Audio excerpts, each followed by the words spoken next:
All right, we're going to start our discussion with homework 6, question 1, in which we are given a beam and a cross section.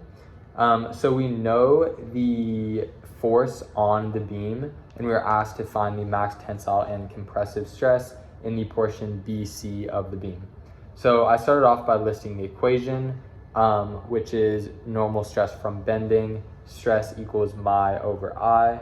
And then I moved on to find the neutral axis and the moment of inertia. So to find the neutral axis, I added up the individual y component of the centroid of each of the shapes in the cross section, breaking it up into 3 shapes, and then divided those all by the total area of the cross section. I got that the neutral axis was at a y value of 0.025 meters.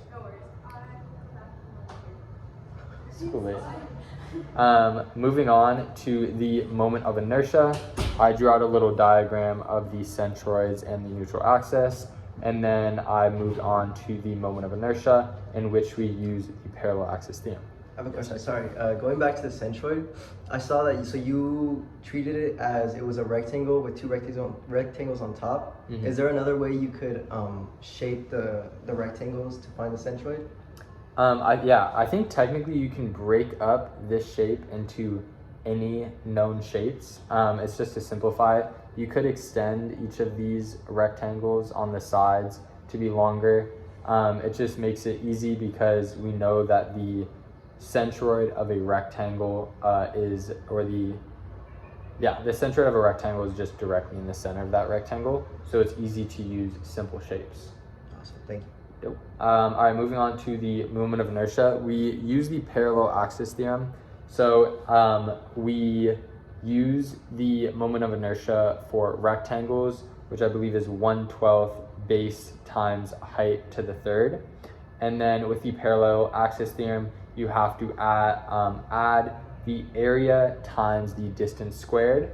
We do that for the 3 different shapes, and we get a value of the moment of inertia is 5.125 times 10 to the negative 7.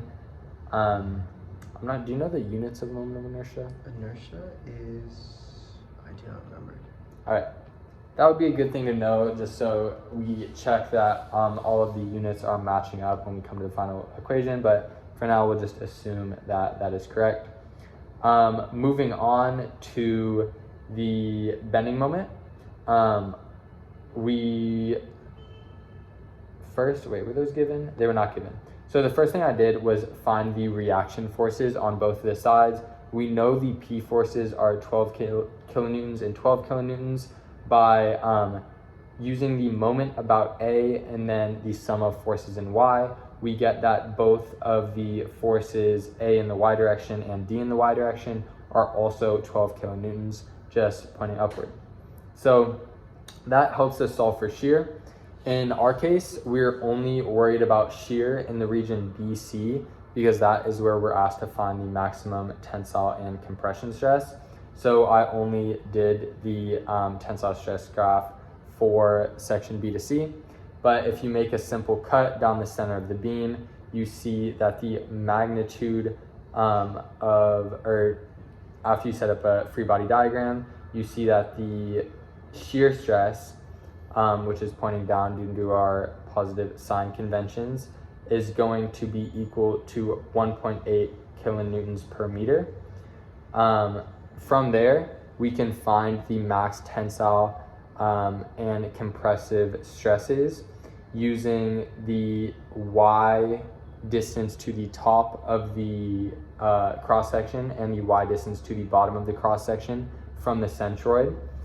So using the stress value you found above, or the force value you found above of 1.8 kilonewtons, we can multiply that by the y top distance and the y bottom distance, divide that by the moment of inertia, and we get for y top negative 122 megapascals, and for y bottom we get 87 megapascals.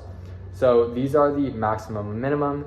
and because of where we plugged in y, we know that the maximum compressive will be at the top, and we know that the maximum tensile will be at the bottom. Question. Yeah. Is there like a practical explanation as to why the top is max and then the bottom is the minimum? So it comes down to the sign. I'm pretty sure. So negative is just compressive, right? Yes. So I think it doesn't matter whether that's technically the top or the bottom. Whatever you end up with, the sign of that will make it either compressive or tensile. So in our case, because we look at the signs quickly, we have negative mi over I is the base equation. So when you use y top, you're plugging in a positive y value, which will lead to a negative stress value. And when you're doing y on the bottom, you're plugging in a negative y value, and the double negative will lead to a positive stress value. So in this case, that leads to a tensile on the bottom and compressive on the top and tensile on the bottom. That could be different if we had a negative shear stress, or negative moment, a negative moment, which would swap the signs again and would then switch. So it more depends on the sign of what you end up with in the answer. Fascinating. Thank you. Very fascinating. All right, do you want to move on to? Yeah. So we're good. Okay, so moving on to question 2 and 3 because they were connected in this week's homework. We were given a distributed load and asked to find first the shear moment diagram and then the bending moment diagram, and then to find the maximum bending moment. And so all we have to do first, we can draw our beam. We know that also given the type of beam, the S10 times 25.4. And so we're given that P, the distributed load, is 5 kips per foot, and we're given S. And so what we had to do for this first part, finding the shear diagram, was do 3 cuts. And first, obviously, you would find your external forces. So you could do P equals 5 times 15 feet, because that's how long our pillar is.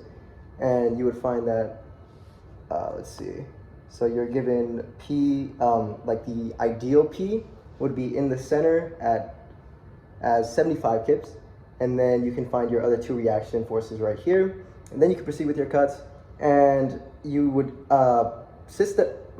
organize your cuts as the distributed load, and then counteracted by the shear moment for the first one. Yes? I have a question. What does positive and negative shear mean?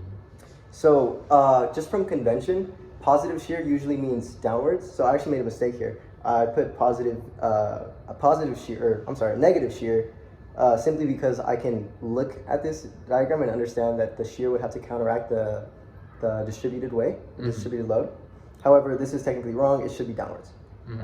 But yeah, so this would allow me to give me my equation for shear force being negative 5x.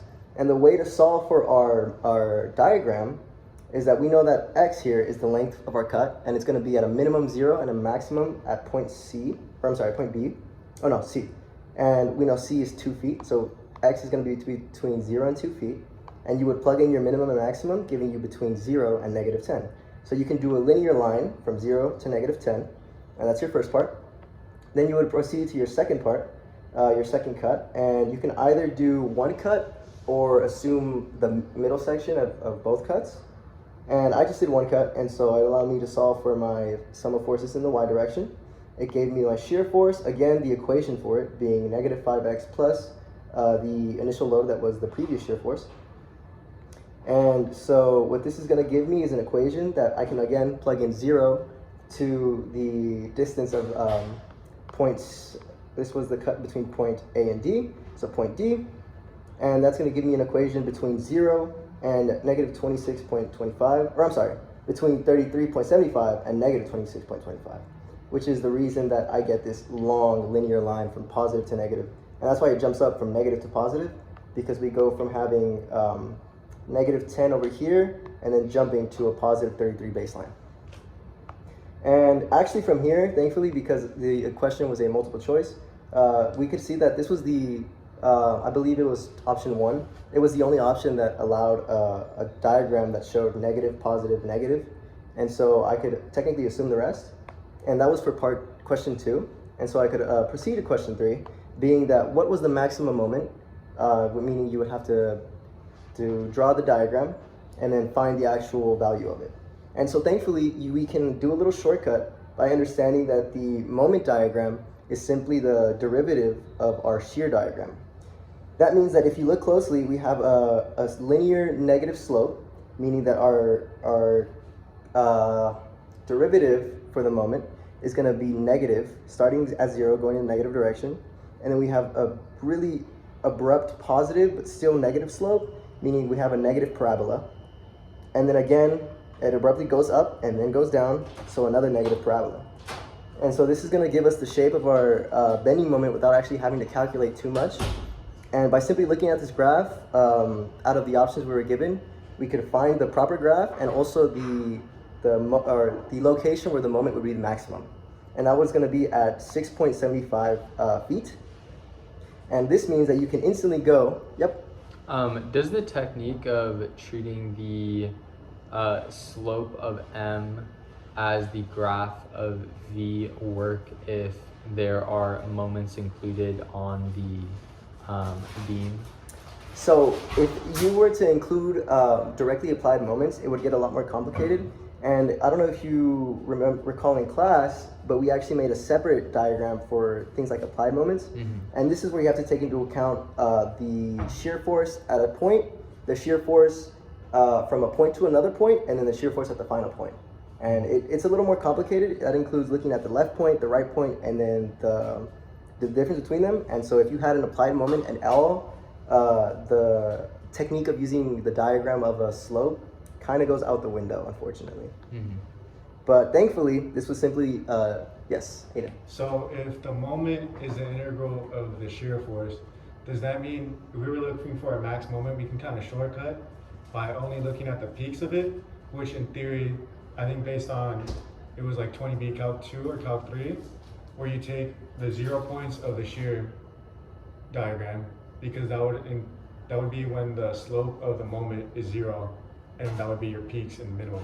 Exactly. So just by understanding the function of derivatives, we can understand that right here we have a 0, or our derivative would technically be 0, and that means that our parabola is going to be at its maximum. Is it derivative or is it? The shear force would be the slope of the moment. The slope, yeah, I'm sorry. So the derivative of the moment is shear force, and the integral of shear force is moment. Yeah, oops, I had that a little backwards. So the integral of shear force is moment. But yeah, same principle.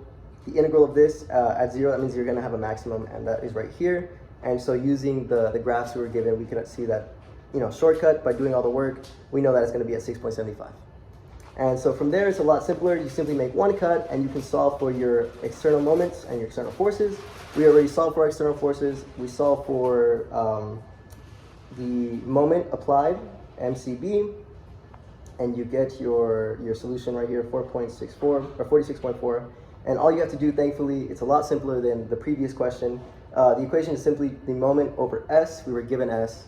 And so by using that, we can plug into a calculator and find that we were given 22.73 KSI as our final answer. Nice.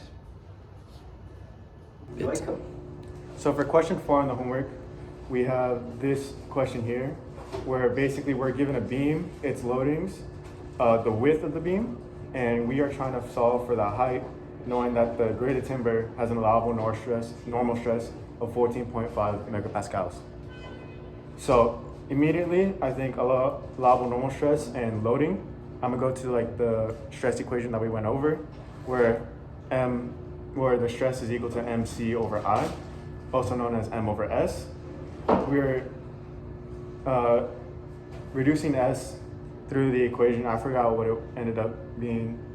It was something with the rectangular. For a rectangular beam, S is 1 over 6 times base height squared. So I just plugged that in over here. 6m over base times height squared. So this is the equation we're going to use. We're set that equal to 14.5 megapascals, and then we're just trying to solve for the height. So with this, our only unknown is going to be m in the height. We got to solve for the m. And basically what we're going to do is completely solve this beam. We have three unknowns, dy, ay, and ax. So that's going to be some of the forces in the y, some of the forces in the x, and some of the moments equation. We do the y, we get ay plus dy is going to be equal to 5.4 kilonewtons. And then we do sum of force at x is equal to 0, ay, or ax is going to be 0 then. Taking the sum of the moments at a to be equal to 0, we plug everything in and we get dy is equal to 3 kilonewtons. Then we use that to solve for ay, and that gets us 2.4 kilonewtons. So with the beam fully solved, we can go ahead and look. It's somewhat symmetrical, and we know where all the peak loadings are going to be at. But we still have to find the maximum moment. I have a question. Yes, sir. So if I understand that this question is made simpler because of because of it being symmetrical. Yeah. Would it get more complicated if it wasn't symmetrical? So in this case, it's not completely symmetrical. The shape is symmetrical, but because the loadings are not, it's going to make it a little complicated where we're going to have to draw shear force and moment diagrams to figure out where it's going to be the biggest, because that changes things. If it was perfectly symmetrical, where you have the same loadings on one side and dimensions as the other, then we can just say that right down the middle would be a good place to split, and then wherever the biggest loading on one side will be, it will be your greatest moment, because everything is going to be the same. If you apply a bending moment to a symmetrical beam, it's going to curve up perfectly and form a perfect arc with 1 over rho as your radius of curvature being equal to, I forgot what it was in class. But if it's symmetrical, you can just bend it up both sides perfectly and do the math from there. So this one, as it wasn't perfectly symmetrical, ay is different from dy, the force at b is different from the force at c. We're unfortunately going to have to draw these diagrams, which is a little bit of work, but it's fine. We use the same technique as the other problems, where we go ahead and make our drawing, our free body diagram, do the distances, and below we have our shear force diagram and our moment diagram.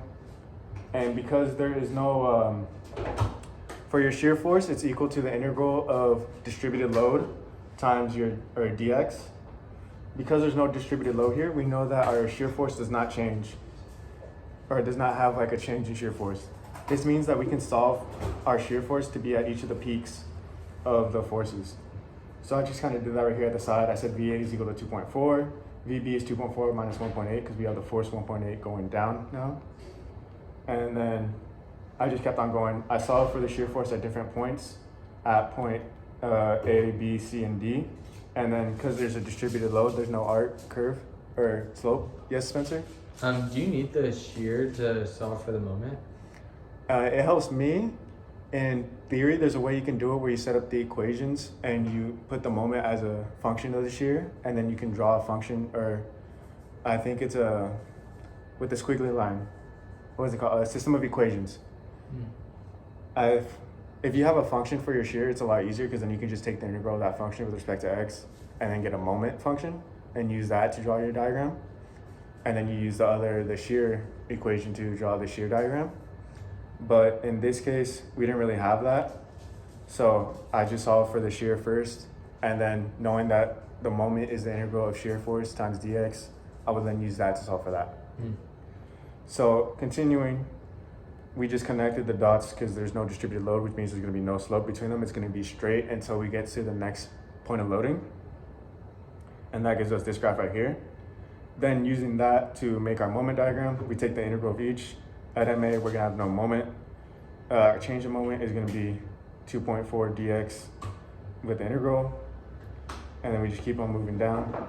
And that gives us this graph right here. Another cool way I found to solve for the maximum points of this is because everything here is flat, then this is going to be your slope of this.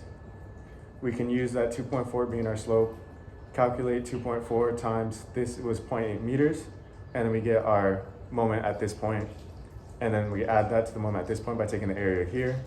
Taking the area here, we subtract it and we get 0, and then we just connect the dots, and that's how we get our moment diagram.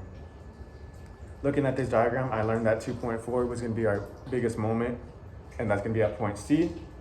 So then when we go over here, we put m max at 2.4, and then that puts our equation to only one unknown being h squared down here. rearrange to solve for h, plug in our numbers, and then we get our height as 157.57 millimeters. And that's how you solve for question 4. Nice. Fascinating. Thank you.